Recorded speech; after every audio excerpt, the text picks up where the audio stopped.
So let's get started. Sounds like it's on. That's great. I don't have to push a button. Yeah, hi, I'm Emerson. I work here at Duke University. We're part of the Duke Climate Commitment, trying to mobilize our collective assets and ambitions toward climate impact. One of the beacons of what we're doing is this group in this room and these great leaders who have facilitated us through the day. And so here we are on the cusp of wrapping up. So I think, probably people feel tired, yet inspired. People thinking about what comes next, what ideas they really want to keep. That thing where you want to keep a good idea in your brain as you go to sleep. So I think as we exit this summit, thinking about what we want to have lodged in our minds to meditate and cogitate on. I didn't get to be in all three rooms for all three roundtables, but I did get to bounce around, and I think probably the number one question on everyone's mind is, who are your favorites, your favorite people in your group? Teachers' pets. They're not willing to answer. Oh, but there are favorites. There are. No, seriously, I think one of the things that emerged that I observed, at least in our roundtable yesterday morning and in the plenary panels, sort of this question of heat maybe being, it's a unifying issue, it's a layer on top of a lot of issues. I think I spent a lot of yesterday thinking about why would we even talk about heat when it's so clear that this is about housing, transportation, healthcare access. Is heat complicating the matter? Would our brains and efforts not be better dedicated to those sort of the fundaments of making life better for especially the poorest? What do we need heat for in this context? Well, we've been working on those other problems for quite some time now. I actually think heat provides a good opportunity, as disastrous as it is and all the awful things we've talked about these last couple of days, but it actually I think is an opportunity, a conduit through which we could address some of those issues, perhaps get a little more agreement across different ideological and political spectrums, because there really isn't, it's not a politicized issue, heat, right now. And so, perhaps we can make some headway on some of these really entrenched, very difficult problems that there's a lot of people in this room even have worked on for a very long time already. Of course, we talk about heat being, something that exacerbates underlying conditions. But it also provides this opportunity right now where people are really thinking about it. We can't have this conference in January.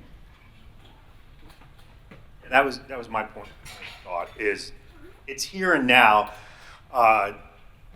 Climate has been weaponized and polarized and politicized, but heat is something everyone's experiencing, and it's every day and it's longer. So the housing, health access, and the work are still easier to talk about in this context. So to my mind, we have an urgent or near-term opportunity to make good on that. That is, if this is what we think it is, as we've talked about it, and there's a lot of opinions here about what angle to take at it, but if we can narrow down to say, if you want to deploy on rural vulnerability on heat, that helps narrow it, and then the people who you might be wanting to talk to about that are going to understand immediately what it is and why you want to talk about it.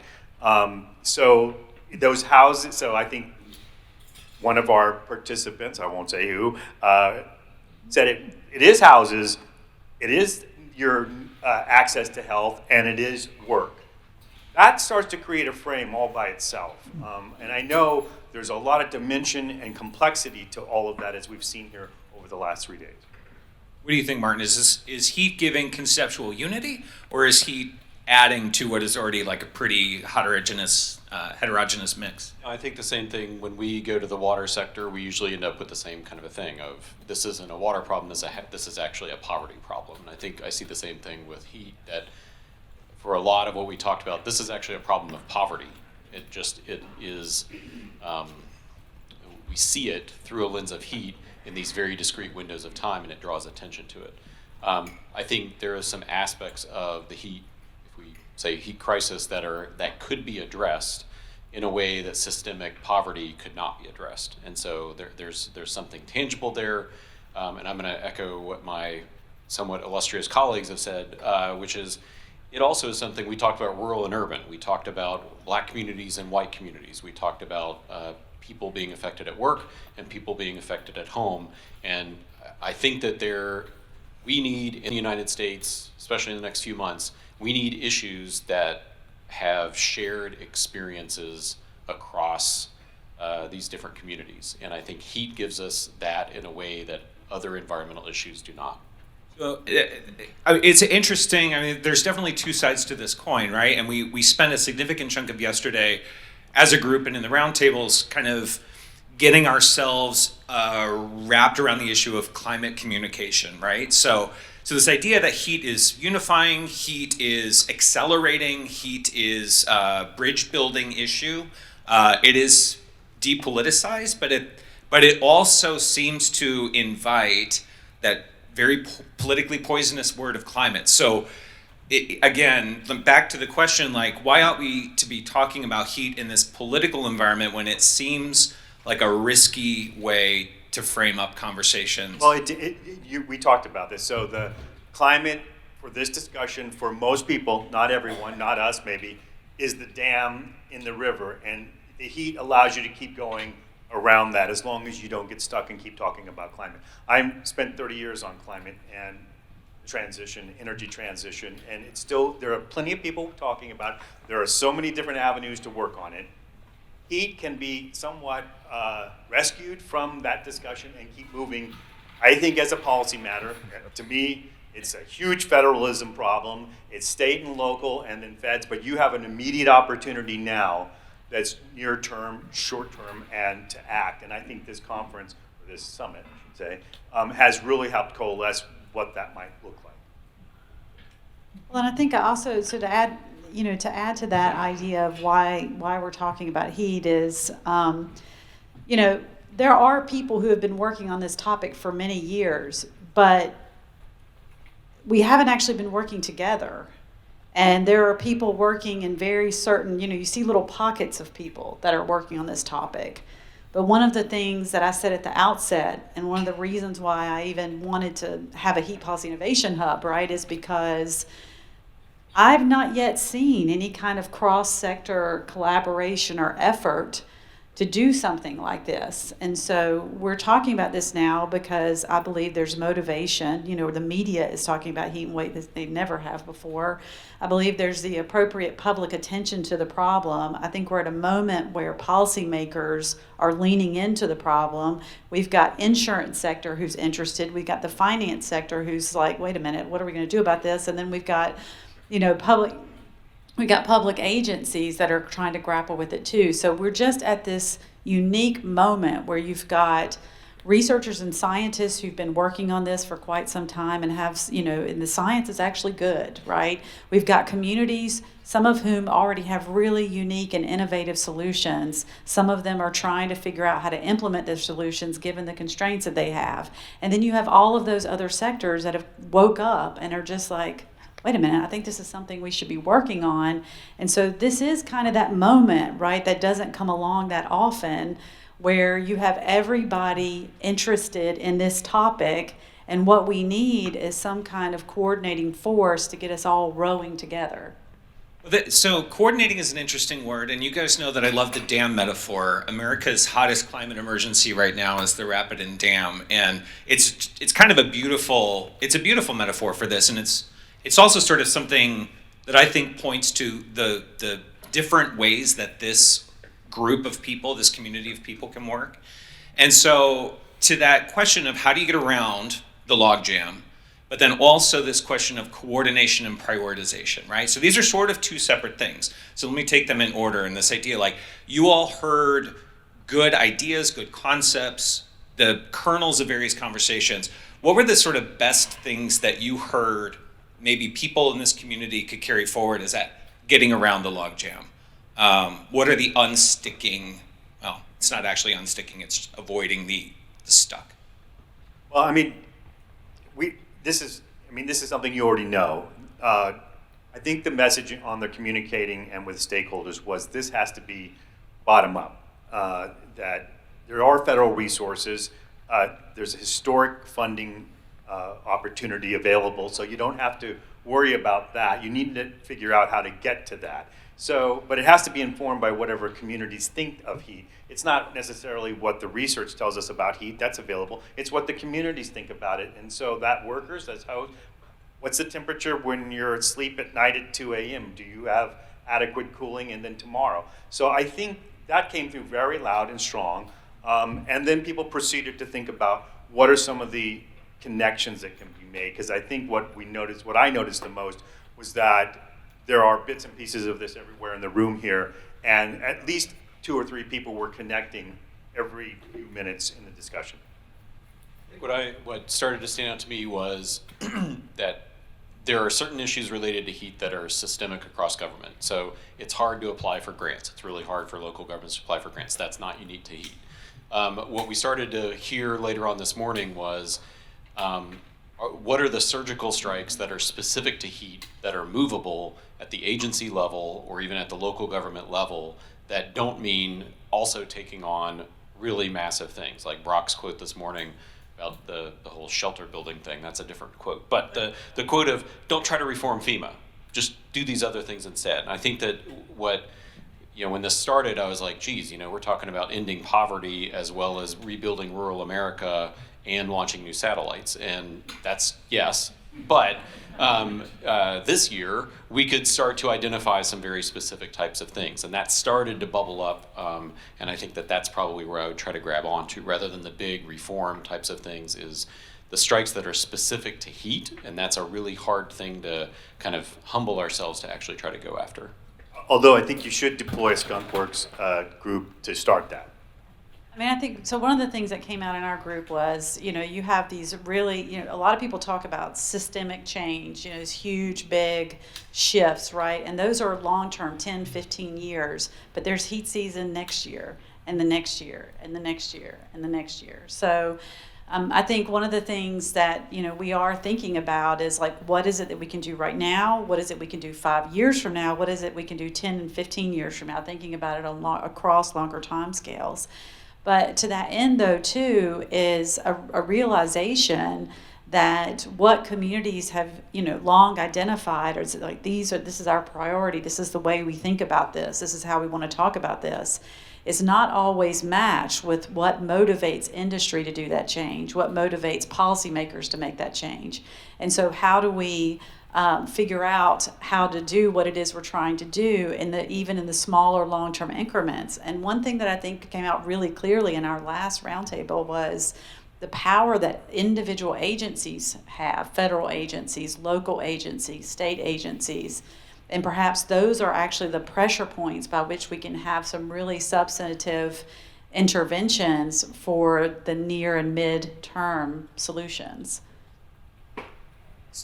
So this gets to the purpose of this community going forward, right? Which is each of these kinds of things is about a collaboration, either around seizing the moment, right? And so that's one thing that I'm interested to hear about is, like, what were the collisions that you saw that are the kernels of collaborations, like, for seizing the moment right away, like people who are here who would not necessarily have been in a position to collaborate before now, but then also, like, what are the interdisciplinary kind of clusters? Again, to the logjam metaphor, it sounds like, the sort of master plan is about you've got to prioritize which logs go through, right? And so those kinds of decisions will be well made by interdisciplinary collaborations. So what were those kinds of intersections that this group can continue to cultivate and support and facilitate? I'd say that one that I actually think our groups arrived at different conclusions about the potential role of insurance and reinsurance. My group was right. And I think that one of the things that we need to probably do is we need to go back and kind of revisit things is actually this group, the interdisciplinaries. I mean, we had like a medical doctor talking about physiology, and then we had Swiss Re in the same room. And that's pretty That's weird in a good way. But I think that one of the things that we need to do is actually kind of double down on a few of these topics and say, should X topic be in the top 5 priority to dig into? And I think that that interdisciplinary group starts to say, like, and it'd be great if a sector said, you know what, we need to, 3 other topics need to be addressed before ours actually really becomes a live topic for addressing heat in the United States. And I think that you actually need, I think the advantage of an interdisciplinary group like this is you can self-admit, my topic's actually not the priority for this group in the next 3 years, and pulling my topic back from sucking oxygen out of the room can be a huge benefit as we try to get some momentum building.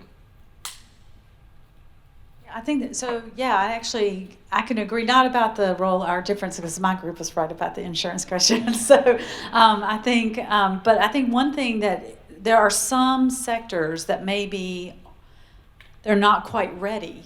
And I think that's one of the things that I've kind of learned through these discussions is they're still looking for the on-ramp. And maybe them being here and being part of these discussions sort of maybe helped get them closer to finding out what that looks like, but they still haven't really defined how to do that yet for their sector. But there are other organization sectors here that have really clear things that need to happen and that actually can happen. And so that idea of prioritizing how we do that, I do agree with that. I mean, there are certainly some very clear next steps. I just want to name an advantage that I heard in both of those comments about this interdisciplinary group, which is that prioritization does not mean idling, right? So it doesn't mean like, oh, put it in neutral, we'll get back to you. But that actually sort of building that bridge from priority to priority is where collaboration comes in. So prioritization is a form of collaboration. And so it may be that it's not about someone saying, oh, my industry, my sector, my organization is going to hold back, but rather we're going to dock into this problem solving in a different way that would not be available to us. If we didn't have this community, we would just be parked, waiting for this community to move ahead. Well, I mean, this is not maybe a common notion yet. It probably will be soon. Philanthropy, speaking broadly, not any particular branch of it, in the last 6 months, you've seen in a couple of periodicals that a lot of boards are drawing back on climate justice and on climate funding. We heard that actually from other people here. The heat issue may offer them a way to pivot and to continue doing work based on what they've learned in the philanthropy they've been doing for the last 3 or 4 years.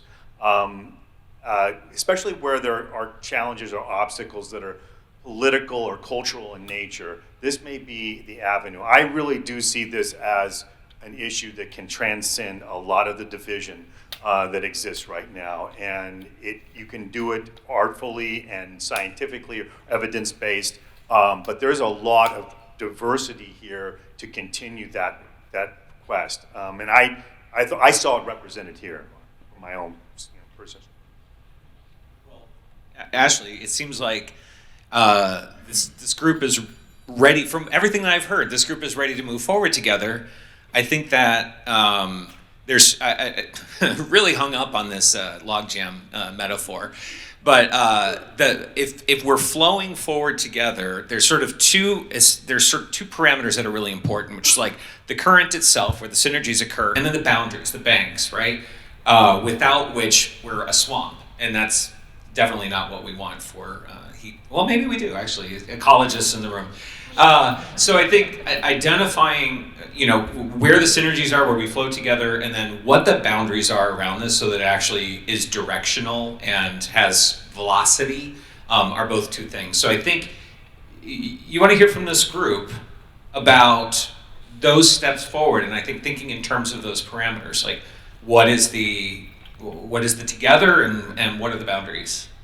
Yeah, I think so. I mean, I have some ideas about where I thought this would go before we came together, right? But but I think being flexible and just part of why we didn't sort of really define so much going forward is because I want to see how it meshes with what happened here, what people here say needs to happen next, and what seems to be obvious about what happens next. Now, one of the things you talk about banks, right? One of the things I'm going to warn this group about, but also just generally, is this group needs to focus on heat. There's a lot of mission creep that's easy to do when we start talking about everything else. It's easy to start talking about big climate and everything. Not to say that I don't think we should talk about climate, but the point here is there are lots of other people talking about climate. There isn't another, the only other organization that is responsible for doing this specifically for heat that coordinates at the federal level is NIHIS. And their job is to coordinate federal agencies' response to heat. That's harder for them to coordinate private sector finance, insurance, and this kind of cross-sector thing, right? There isn't anything else like this for heat. And so I think it's really important that as we think about what we're doing and what the next steps are, is that we say, okay, we're going to put the boundaries up here, not to say that heat doesn't align with other issues, right? But we're going to put the boundaries up here, and we're going to make sure that what we're doing is clearly focused on the topic of heat. Well, the boundary setting, I would probably even, and since I'm not a heat person, I can tell you what to do. But I think I would also probably lean in a little bit more for this group or whatever heat group emerges as a pre-disaster or pre-event policy focused kind of a group of what can we be doing in advance, because I think that there's a lot of liability of being associated with disaster response types of activities and policy setting. It just seems to be an entire empire that's going on. And so as I was like trying to scribble down of like, all right, so how do you do policy within the heat space? And I wrote down, all right, I always start with 5 assumptions. So here's my 5 assumptions. I'm going to assume that it's going to be hotter in 5 years than it is now. I think that's pretty safe, right? I'm going to assume that there's continued demographic sorting, that rural areas are going to get smaller, some cities are going to get bigger, and some cities are going to get smaller. And I'm going to assume that more people are going to be moving to the south, where it's hotter. So we have a structural population problem with regard to heat. I also am assuming that hospitals are overwhelmed and FEMA is overwhelmed. So those are my boundary conditions. And I'm also going to assume I don't think the federal government's going to be spending much money in the next 5 years after the next tranche kind of goes out. I think basically focusing policy on how do we get federal money moving more efficiently and making sure that we get all that money out of there. I think that that's not actually where the policy space is going to be. I think it's going to be proactive policy, assuming that the federal government is working under much more constrained spending conditions. So when I think about boundary conditions, it's not just that heat is a topic, it's what are the policy lenses that we're using to lean into this topic? And I think federal constraint will be one of the primary policy lenses that we have to adopt for the next decade. David, is he right? Those are the right boundaries? I don't know about everybody moving to the south, but I guess so. I mean, they're coming to Texas. The ERCOT just projected 2 months ago that that the state needs to double the electricity power demand, the load growth that it needs over 2020. This is 60 gigawatts in less than 7 years. That's 3 or 4 gigawatts a year projected just now.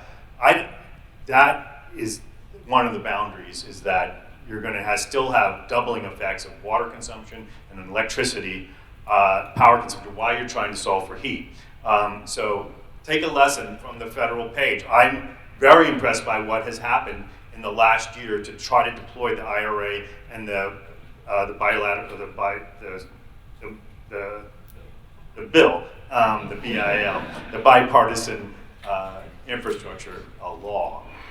That they've had to figure out in every office I've worked with, DOE, EPA, everyone, how to deploy hundreds of millions of dollars, and have been doing it pretty damn well, given how hard that is under the political conditions they have to do it. They use tools. One of those tools I think is useful here just to think about, maybe not directly, but at least in some kind of heuristic way. Justice 40 requires you have to use CGEST to identify disadvantaged communities. In some communities that's not enough, you need to have race and other factors, but those types of tools, they weight that, it's 20% of any application or for a grant or loan under the federal government. You need to show that you're doing community benefit engagement. Those tools, we've learned a lot just in about 16 to 18 months about how that's done and how the federal government is thinking about it. It's useful at a local level and a state level to take a lesson from that. It'd be a shame not to access those funds that as they're available now. They're going to have to be encumbered by October in order for them to survive, possibly politically. I do think there's a pre-November and a post-November scenario here that you're going to have to do this again probably next year.